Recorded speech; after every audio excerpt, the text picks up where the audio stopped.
రేపు జరగాల్సిన తెలంగాణ కేబినెట్ సమావేశం ఈ నెల 23న జరగబోతుంది.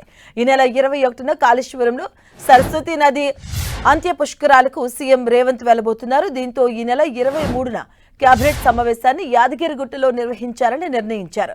ఈ నెల 23న యాదగిరిగుట్టలో వేద పాఠశాల, గోశాల శంకుస్థాపన తదితర కార్యక్రమాలు ఉన్నందున అక్కడే మంత్రివర్గ సమావేశం నిర్వహించాలని ఆలోచిస్తున్నారు.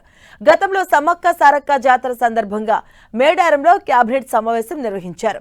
ఈ నెల 23వ తేదీన యాదగిరిగుట్టలో సీఎం రేవంత్ రెడ్డి పర్యటించబోతున్నారు. యాదగిరిగుట్ట శ్రీ లక్ష్మీనరసింహస్వామి ఆలయ ఈవో భవానీ తెలిపారు. ఇక అదే రోజున యాదగిరిగుట్టలోని టెంపుల్ సిటీలో శ్రీ లక్ష్మీనరసింహస్వామి వేద పాఠశాలకు సీఎం శంకుస్థాపన చేయనున్నారు. కంచి పీఠాధిపతి శంకర్ విజయేంద్ర సరస్వతి ఆధ్వర్యంలో శంకుస్థాపన కార్యక్రమం జరగనుంది.